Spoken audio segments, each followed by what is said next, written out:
Hello, मैं Amit right way chemistry के YouTube channel पे आप सबों का स्वागत करता हूँ। आज एनसीईआरटी के चैप्टर 1 सॉलिड स्टेट का लेक्चर 4 है। इस लेक्चर 4 में हम लोग सीधे तौर पर आज डिस्कस करने वाले हैं इकाई सेल के कणों की त्रिज्या एवं भुजा की लंबाई में संबंध। सामान्य तौर पर इकाई सेल के कणों के त्रिज्या को स्मॉल आर से और भुजा की लंबाई को स्मॉल ए से हम लोग सूचित करेंगे। जैसा कि आपको इस हेडिंग से ही पता चल रहा होगा कि आज हम लोग मूलतः डिस्कस करने वाले हैं इकाई सेल के कणों की त्रिज्या और भुजा की लंबाई में संबंध। तो बारी बारी से इस तीनों रिलेशन यानी इन रिलेशन को देखेंगे। इकाई सेल मुख्यतः 3 टर्म के थे आपके पास: सामान्य इकाई सेल, अंतः केंद्रित इकाई सेल और फलक केंद्रित इकाई सेल। तो बारी बारी से इन तीनों पर हम लोग डिस्कस करेंगे, इसके व्यंजक को प्राप्त करेंगे और फिर देखेंगे कि एनसीईआरटी में इस पर किस तरह से क्वेश्चंस पूछे जा रहे हैं और उस क्वेश्चन को कैसे बनाए जाएंगे। इन सब चीज़ों को हम लोग डिस्कस करेंगे। आपने इस सीरीज के अंदर मूलतः यही देखा है कि थ्योरी आपको बतलाया जाता है और थ्योरी से संबंधित जो भी एनसीईआरटी प्रश्न होते हैं वह एनसीईआरटी प्रश्न आपको दिखा दिया जाता है कि देखिए भाई ये सब एनसीईआरटी प्रश्न हैं, आपसे बनेंगे तो ठीक है बना लीजिए, नहीं बनेंगे तो कमेंट में लिखिए, वहाँ हम बतला देंगे। ठीक है, तो चलिए आज हम लोग स्टार्ट करते हैं एनसीईआरटी के लेक्चर 4 में इकाई सेल के कणों की त्रिज्या और भुजा की लंबाई में संबंध। इसके लिए हम लोग सीधे तौर पर चलते हैं और इकाई सेल के कणों की त्रिज्या और भुजा की लंबाई में संबंध को देखते हैं। इस कड़ी में जो सबसे पहला टॉपिक है हमारे पास वो है सामान्य इकाई सेल के कणों की त्रिज्या और भुजा की लंबाई में संबंध। कि सामान्य इकाई सेल के कणों की त्रिज्या और भुजा की लंबाई में किस प्रकार से संबंध निकलना है या कैसा संबंध होना है, इन बातों को हम लोग डिस्कस कर लेते हैं। भाई देखिए ऊपर में हेडिंग है, उसके बाद मान लिया गया है, माना कि जो भी यूनिट सेल है हमारे पास उसके कणों की त्रिज्या स्मॉल आर है और भुजा की जो लंबाई है वह भुजा की लंबाई स्मॉल ए है। अब इस दोनों में हमें रिलेशन लाना है, तो बिना चित्र के रिलेशन पॉसिबल होते नहीं है। तो सबसे पहले हम चित्र बना लेते हैं। इकाई सेल घनाकार होता है तो हम भी एक चित्र बनाएंगे, बिल्कुल घन के आकार का, घन के जैसा चित्र बने। और इस घनाकार इकाई सेल में या सेल के कणों की त्रिज्या और भुजा के लंबाई में एक संबंध लाएंगे। घन के सभी भुजा की लंबाई आपस में बराबर होता है, इस बात की जानकारी आपको है। ठीक है, तो हम सभी कॉर्नर्स के ऊपर पार्टिकल्स को पहले रिप्रेजेंट कर लेते हैं और पार्टिकल्स रिप्रेजेंट करने के बाद सबको नाम दे देंगे। जैसे कि मान लीजिए कि इस कॉर्नर के ऊपर जो पार्टिकल्स है उसका जो एरिया है वो इस सर्कल में आ रहा है और इस पार्टिकल्स का जो है उसका एरिया इस सर्कल में आ रहा है। ये दोनों सर्कल का सेंटर हो गया, ये रेडियस आर और ये रेडियस आर। ए बी यहाँ पर हम कर लेते हैं सी डी, जहाँ पर हम भुजा की लंबाई को दिखाते हैं और वह भुजा की लंबाई हमने क्या मान दिया, ए। अब चूंकि घन है तो चित्र कहता है, चित्र से बातें स्पष्ट होगा कि क्या स्पष्ट होगा भाई, चित्र से स्पष्ट होगा कि घन के सभी भुजा की लंबाई आपस में बराबर होती है। दैट मीन्स ए से बी की लंबाई जो होगा यानी ए बी बराबर जो होगा वह क्या होगा, सी डी होगा। तो ए बी सी डी के बराबर हो गया। अब वैल्यू देख लीजिए ए बी का वैल्यू कितना है, R plus R, R plus R. और सी डी का वैल्यू क्या है, तो स्मॉल ए जो भुजा की लंबाई है स्मॉल ए। कुल मिलाकर 2r बराबर ए, आर बराबर ए बाई 2। तो आपने यहाँ पर क्या पाया, सामान्य इकाई सेल के कणों की त्रिज्या भुजा के लंबाई के क्या होता है, आधा होता है। इसी टर्म को आप ऐसे भी लिख सकते थे, r बराबर 0.5a। तो यहाँ एक सूत्र आ गया आपके पास। सामान्य इकाई सेल को सिंबल में एससीसी लिखते हैं, इसलिए कि एससीसी का मतलब ही होता है सिंपल क्यूबिक सेल या सिंपल यूनिट सेल। तो सिंपल क्यूबिक सेल सामान्य इकाई सेल के लिए r का वैल्यू आ गया, r बराबर a बाय 2। अब ये वैल्यू फिक्स है, कभी बदलने वाला नहीं है। तो सामान्य इकाई सेल के कणों की त्रिज्या और भुजा के लंबाई में आपने संबंध देख लिया। अब सामान्य इकाई सेल के बाद हम लोग चलते हैं दूसरों के ऊपर। दूसरा है हमारा फलक केंद्रित इकाई सेल, और उस फलक केंद्रित इकाई सेल के कणों की त्रिज्या और भुजा की लंबाई में संबंध देख लेते हैं। इस सूत्र को बिल्कुल ध्यान से रखिएगा, ध्यान में कि आर का वैल्यू जो होता है एससीसी के लिए a/2 होता है। अब इसी में पूछ लेता, कणों की त्रिज्या भुजा के लंबाई के आधी तो है, लेकिन भुजा की लंबाई कणों की त्रिज्या का कितना है? तो हम कहेंगे 2 गुनी। किसके लिए? सामान्य इकाई सेल के लिए। तो चलिए आगे चलते हैं। अगला है हमारे पास फलक केंद्रित इकाई सेल, और फलक केंद्रित इकाई सेल के कणों की त्रिज्या और भुजा की लंबाई में हमें डिस्कस करना है। इसके लिए ना सर हमें इकाई सेल के फेस के ऊपर डिस्कस करना होगा। तो सबसे पहले हम फलक केंद्रित इकाई सेल के लिए जो भी फिगर है उस फिगर को ड्रॉ कर लेते हैं। फलक केंद्रित इकाई सेल का सिंबल क्या होता है? FCC, face centered cubic cell. इस बात को पूरा ध्यान में रखिएगा कि एफसीसी फलक केंद्रित इकाई सेल का सिंबल है। अब सबसे पहले इसके फिगर को बनाया जाए सर। सो हम लोग फिगर बिल्कुल आराम से बनाएंगे। फिगर में कहीं किसी तरह का कोई दिक्कत नहीं होना चाहिए, नहीं तो फिगर में दिक्कत होगा तो फिर समझने में भी दिक्कत आएगा। ठीक है, इन बातों को ध्यान से देख लीजिए। अब सभी को हम मिला देते हैं और इससे एक हम घन बना लेते हैं। इस घन के प्रत्येक कोण के ऊपर कण को डालते हैं, जालक बिंदु जिसे आप कह रहे हैं। इसके अलावा फलक केंद्रित इकाई सेल में कण जो है प्रत्येक कोण के अलावा प्रत्येक फलक के ऊपर भी होता है, प्रत्येक फेस के ऊपर भी होता है।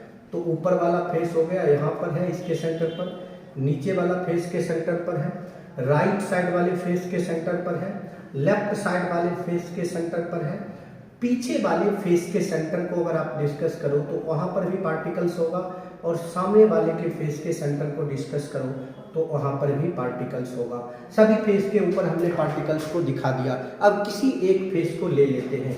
अब जैसे कि हमने इस फेस को यहाँ से मैच कर दिया और देखा कि इस फेस में कितने पार्टिकल्स आ रहे हैं, तो एक पार्टिकल्स जो फेस के सेंटर का है और 2 पार्टिकल्स जो कॉर्नर का है, तो ये एक स्फेयर को कवर करेगा। वो स्फेयर हम यहाँ से बना लेते हैं। जैसे कि ये एक स्फेयर हो गया भाई, ये एक दूसरा इसका स्फेयर हो गया, और ये इसका स्फेयर हो गया। जैसा कि आप देख पा रहे हैं, यहाँ से लेकर यहाँ तक, जिसमें हम इसको A कह लेते हैं, इसको B कह लेते हैं और इसको C कह लेते हैं। इसमें टोटल 1 गो, 2 गो, 3 गो, 4 गो, 4 त्रिज्याएं शामिल हो रहा है। यानी A से C की लंबाई जो है, अगर हम चित्र से चल लें, पहले हम उसी को लिख लेते हैं चित्र से, AC बराबर 4R। अब AC का वैल्यू तो 4R हो ही गया, इसे हम इक्वेशन फर्स्ट कर लेते हैं। लेकिन अब इसे भुजा के लंबाई में माप कर देखना है कि ये लंबाई A के रिस्पेक्ट में कितना है। चूंकि घन है तो AB की लंबाई आपने ऑलरेडी भुजा की लंबाई A मान रखा है, BC की लंबाई वो भी A हो जाएगा। और फाइनली इसको हम काट के, इस फिगर को काट के निकाल लें तो ध्यान से देखिए, एक ट्रायंगल यहाँ पर आएगा। इसी शेप को हम यहाँ बना रहे हैं, और इस ट्रायंगल को ध्यान से आप समझ के एक एक बातें ध्यान से देख लीजिए भाई। ये भुजा भी हमारा A है, ये भुजा भी हमारा A है, और इसके इस विकर्ण के ऊपर सेंटर में एक पार्टिकल्स है। अब इसके पार्टिकल्स ऐसे कवर हो पा रहे हैं, तो R R R R, यहाँ से वहाँ तक 4R। अब यदि इस 4R को हम A में कैलकुलेट करना चाहें, तो जैसे ये A है, ये B है और ये C है, तो हम कर्ण स्क्वायर बराबर लिख सकते हैं लंब स्क्वायर प्लस आधार स्क्वायर पाइथागोरस थ्योरम। तो हम चलेंगे पाइथागोरस थ्योरम से, और पाइथागोरस थ्योरम में ये त्रिभुज लगाएंगे। अब इस फिगर को चाहे तो आप हटा सकते हैं, रिमूव कर सकते हैं। तो चलिए हम इस फिगर को यहाँ से रिमूव कर लेते हैं। हमने फिगर हटा लिया।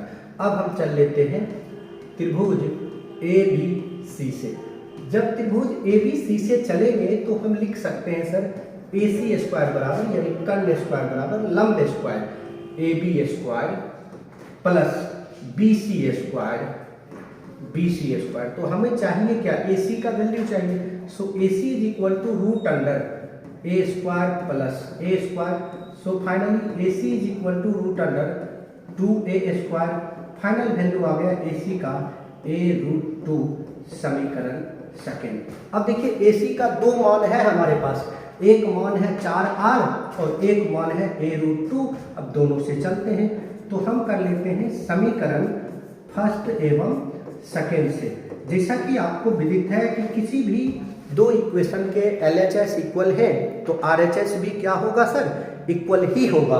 सो हम फाइनली कर लेंगे 4r बराबर a√2/4।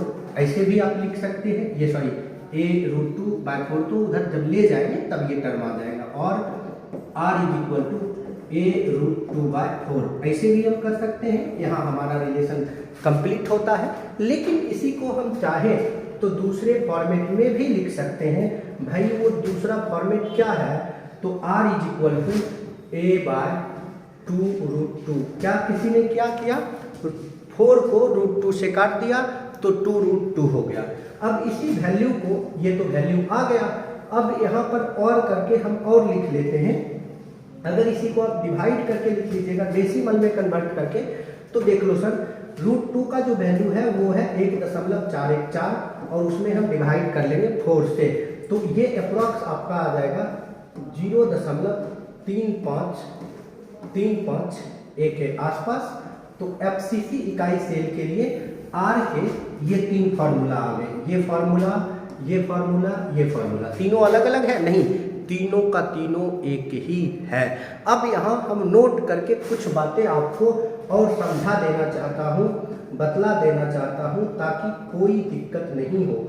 फलक यानी सतह, फलक का जो विकर्ण होता है, फलक का विकर्ण वो हमेशा क्या होगा, तो आगे से हमेशा ध्यान रखिएगा, फलक का विकर्ण a√2 होगा। फलक का विकर्ण क्या होगा, a√2 होगा।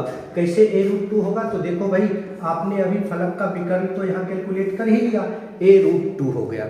दूसरा एक बात और यहाँ हम नोट में समझ लेते हैं, दूसरा बिंदु देखिए, ये फलक का केंद्र है और फलक के केंद्र से कोण के बीच की दूरी तो 2r, तो फलक के केंद्र से, फलक के केंद्र से कोण के बीच की दूरी जो होगा वह कितना होगा सर, 2r होगा। अब इसी 2r का वैल्यू कोई a में रख सकता है भाई। 2r, r का जो वैल्यू है, r का वैल्यू क्या है, a/2√2, तो a/2√2। देखिए 2 कैंसिल हो गया, सो फाइनली 2r, यानी 2r का मतलब क्या है, 2 उधर नहीं भेजना है, 2r का मतलब है फलक के केंद्र से कोण के बीच की दूरी। तो फलक के केंद्र से कोण के बीच की दूरी का फाइनल रिजल्ट क्या होगा, a√2 होगा। आई होप कि यहाँ तक बातें आपको समझ में आया होगा।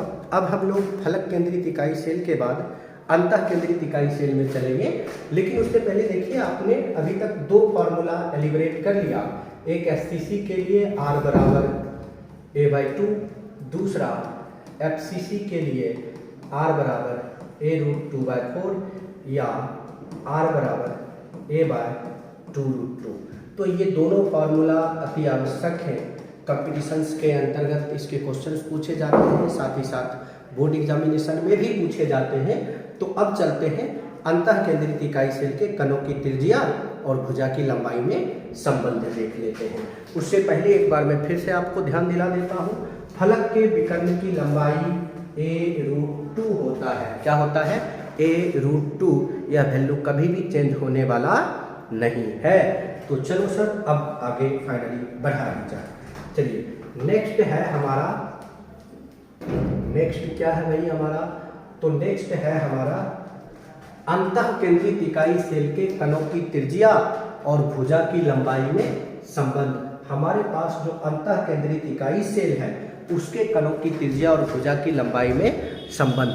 तो बॉडी के सेंटर पर इस बार पार्टिकल्स होना है, यानी इस बार बॉडी का डायगोनल, बॉडी का विकर्ण हमें कैलकुलेट करना होगा और देखते हैं एक्चुअल में होता क्या है, करके देख लेते हैं क्या होता है।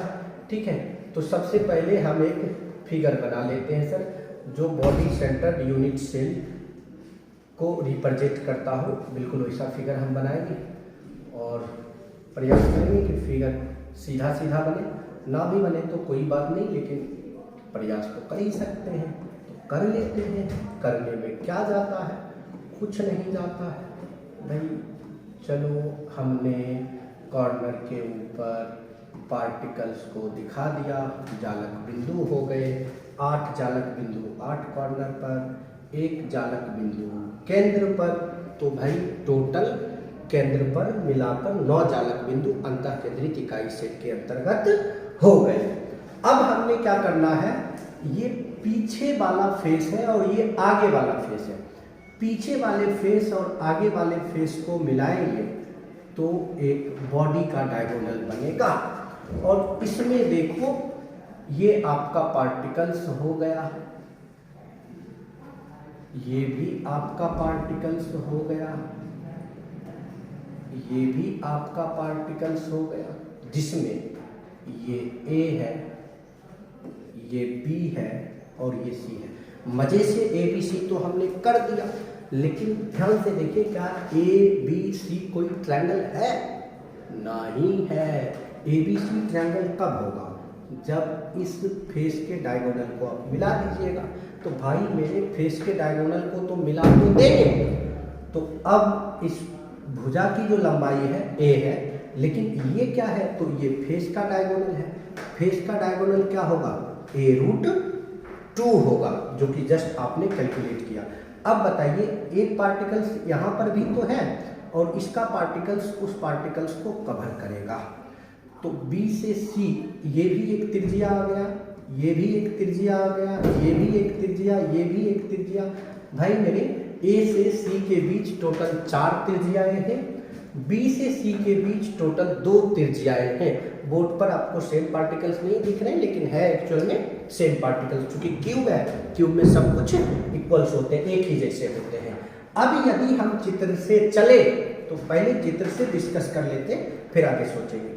चित्र से यदि हम चले तो हम लिख सकते हैं चित्र से। क्या लिख सकते हैं चित्र से? ध्यान से बातें समझ लीजिए। BC का जो वैल्यू है 2R है, तो भाई BC का वैल्यू कितना हो गया? 2R हो गया। अब इसी BC का वैल्यू क्या है? A√2 है। BC का वैल्यू क्या है? A√2 है। अब BC का 2 वैल्यू है हमारे पास, एक 2R है, एक A√2 है। अब इस दोनों को हम क्या करेंगे? क्योंकि दोनों का LHS बराबर है तो RHS बराबर हो जाएगा। अतः हम क्या लिख लेंगे? हम लिख लेंगे 2R बराबर A√2 और R बराबर A√2/2। सो फाइनली इसको अब हम कट कर लेते हैं। मन करे तो कर लीजिए, मन करे तो छोड़ दीजिए। हो गया। ऐसा भी कर सकते हैं या इस वैल्यू को हटा भी सकते हैं। सो देखिए R का वैल्यू ये कट जाएगा तो √2 A/√2। ऐसा तो पहले डायगोनल में आ ही चुका है। यानी ये वैल्यू हमारे पास किसके लिए है? फेस सेंटर के लिए, FCC के लिए।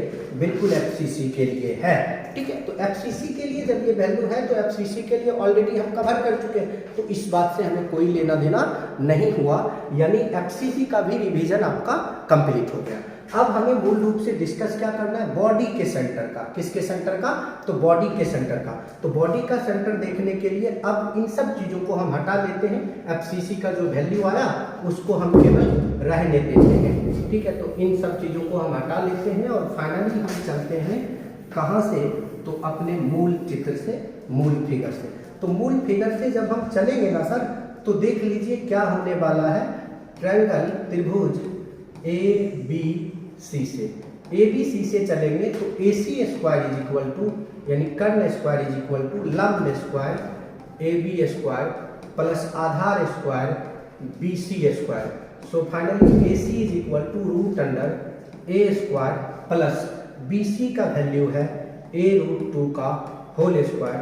सो AC is equal to √A square plus 2A square.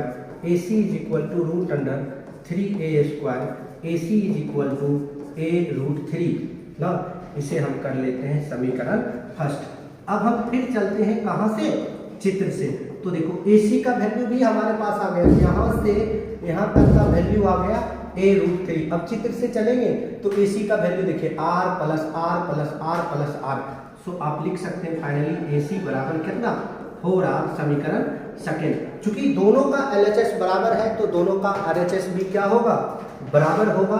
हम यहाँ कर लेते हैं समीकरण फर्स्ट एवं सेकेंड से, दोनों इक्वेशन से जैसे ही चलेंगे सर। सो 4R बराबर A√3, R बराबर A√3/4। सो फाइनली R बराबर, अब एक वैल्यू तो ये आ ही गया। अब इस वैल्यू को ना अगर डेसिमल में कन्वर्ट करके देखना चाहते हो तो √3 का वैल्यू कितना होता है सर, 1.732/4। तो 4 से डिवाइड कर लेंगे, 0.43 और फिर से 3, 0.433A। तो ये हो गया किसके लिए, BCC इकाई सेल के लिए। इसका सिंबल होता है BCC इकाई सेल। तो बात केवल यही कन्वर्ट यहीं पर समाप्त नहीं हो रहा है। यहाँ से अब यदि हम कुछ बातें डिस्कस कर लें, ये तो हो गया बॉडी सेंटर इकाई सेल, BCC के कणों की त्रिज्या और भुजा के लंबाई में संबंध। अब अगर इन्हीं सब बातों को हम आगे चल के डिस्कस करें, आगे चल के एलिबरेट करें, तो हमारे पास क्या क्या टर्म आने वाले हैं। देखिए, केंद्र से कोण के बीच की दूरी, तो केंद्र से कोण के बीच की दूरी R + R 2R। तो हम लिख लेते हैं पहला, केंद्र से कोण के बीच की दूरी का वैल्यू हो गया 2R। सो सर केंद्र से कोण के बीच की दूरी 2 गुना R का वैल्यू A√3/4। अब चाहे तो आप इसे भी सॉल्व कर सकते हैं। सो फाइनली केंद्र से कोण के बीच की दूरी जो 2R है उसका वैल्यू हो गया A√3/2। तो ये वैल्यू किसके लिए आया, अंतः केंद्रित इकाई सेल के लिए आ गया। तो आपने तीनों तरह के इकाई सेल के लिए रिलेशन देख लिया, चाहे सामान्य इकाई सेल हो या फलक केंद्रित इकाई सेल हो या अंतः केंद्रित इकाई सेल हो। आई होप कि आप इस फिगर के साथ कर भी सकते हैं। तो ये कंप्लीट एक रिलेशन है। अब इस तीनों रिलेशन के बाद हम लोग आगे बढ़ते हैं। आगे बढ़ने से पहले एक बार आप देख लीजिए कि क्या क्या आपने पढ़ा। आपने पढ़ा SCC इकाई सेल के कणों की त्रिज्या और भुजा की लंबाई में संबंध, FCC इकाई सेल के कणों की त्रिज्या और भुजा के लंबाई में संबंध, और BCC इकाई सेल के कणों की त्रिज्या और भुजा के लंबाई में संबंध। इसके लिए आया R बराबर A/2, इसके लिए आया R बराबर A√2/4 और इसके लिए आया R बराबर A√3/4। अब NCERT में इस पर जैसे भी प्रश्न पूछे गए हैं उन प्रश्न से मैं आपको अवगत करवा दूं। तो चलिए NCERT प्रश्न को देखते हैं। इसमें मूल रूप से 2 NCERT प्रश्न पूछे गए हैं और दोनों ही प्रश्न अभ्यास का है, एक्सरसाइज का क्वेश्चन है। उन दोनों क्वेश्चन को हम लोग देख लेते हैं नए सिरे से। जैसे कि पहले यहाँ बोला जा रहा है सोना परमाणु त्रिज्या, भाई सोना है जिसका परमाणु त्रिज्या R का वैल्यू है 0.144 नैनोमीटर। NM का मतलब क्या, नैनोमीटर। जब कणों की त्रिज्या और भुजा के लंबाई में संबंध हो तो उसे किसी दूसरे यूनिट में कन्वर्ट करने की कोई आवश्यकता नहीं है। जैसा जिस यूनिट में है उसको वैसे उसी यूनिट में छोड़ दीजिए। अब क्या कहता है, फलक केंद्रित एकक कोष्ठिका में क्रिस्टलीकृत होता है। भाई इसका जो शेप है वह शेप कैसा है, FCC है। तो इसके या इसकी कोष्ठिका के कोर हो, छोर हो, भुजा हो, सब एक ही बात हुआ। कोर की लंबाई निकालिए, A की लंबाई निकालिए। निकाल सकते हैं, निश्चित रूप से आप निकाल सकते हैं। आपने पढ़ा FCC, 3 सूत्र है हमारे पास। तो FCC का जो प्रॉपर सूत्र है वो सूत्र लगा देते हैं। FCC का प्रॉपर सूत्र क्या है, A/2√2, यही है ना। तो रख लो भाई। अब हम सभी वैल्यू को रख देते हैं। R का वैल्यू हो गया 0.144, A का वैल्यू हमें निकालना है 2√2। अब हम क्या करेंगे, A बराबर 0.144 गुना 2, चाहो तो आप √2 का भी वैल्यू रख दो, 1.414 इतना नैनोमीटर। तो कमेंट सेक्शन में गुना भाग करके बताइए, गुना करिए और सॉल्व करके बताइए कि कमेंट सेक्शन में इसके भाई कितने नैनोमीटर में आंसर आने हैं। ये आंसर कितना होगा और वो आंसर होगा किसमें, नैनोमीटर में। तो वाट के जगह पर क्या आएगा, ये आप गुना करके निश्चित रूप से कमेंट सेक्शन में लिखिए। ठीक है, अब चलिए एक और एनसीईआरटी क्वेश्चन है इसी टॉपिक के ऊपर, तो उसको भी हम लोग डिस्कस कर लेते हैं, फिर आगे बढ़ जाएंगे। तो अगला क्वेश्चन है हमारे पास, क्या है क्वेश्चन, तो क्वेश्चन ये रहा, चलो इसे देखते हैं। भाई क्वेश्चन क्या है, तो क्वेश्चन है एल्युमिनियम घनीय निविड संकुचित संरचना में क्रिस्टलीकृत होता है, इसका धात्विक अर्धव्यास। भाई अर्धव्यास, एल्युमिनियम घनीय निविड संकुचित संरचना मतलब सीसीपी, जो जस्ट लाइक होता है एफसीसी के जैसा, जिसका अर्धव्यास दिया है। अर्धव्यास का मतलब क्या होता है, तो त्रिज्या होता है। ये हो गया इसका त्रिज्या 125 पिकोमीटर आ गया। अब क्या कहता है, तो पहला क्वेश्चन कहता है एकक कोष्ठिका के कोण की लंबाई ज्ञात करें, मतलब ए निकाले। अब आप सूत्र लगाइए, r बराबर a/2√2 और वैल्यू कैलकुलेट कर दीजिए, क्योंकि r का वैल्यू आपको पता है। हो गया, जो भी आया खत्म कहानी। सो हम क्या करेंगे, हम करेंगे a बराबर r का वैल्यू 125 गुना 2 गुना √2 पिकोमीटर आ गया, खत्म। अब देखिए ये हो गया 250 √2 पिकोमीटर, ये तो भुजा की लंबाई आ ही गया। अब चलते हैं क्वेश्चन नंबर 2 पर। इसी में दूसरा क्वेश्चन क्या कहता है, दूसरा क्वेश्चन कहता है कि 1 सेंटीमीटर क्यूब एल्युमिनियम में कितनी एकक कोष्ठिकाएं होगी, यानी एल्युमिनियम का जो एक सेंटीमीटर क्यूब है, उस बताइए 1 सेंटीमीटर क्यूब के अंदर कितने कोशिकाएं होंगे। तो हम क्या करेंगे, 1 सेंटीमीटर क्यूब क्या दिया हुआ है, आयतन दिया हुआ है। तो अब बताइए एकक कोशिका की संख्या बराबर, यहाँ तो भाई जनरल कॉन्सेप्ट की बात है। अरे भाई कैसे जनरल कॉन्सेप्ट की बात है, जरा ध्यान से समझो।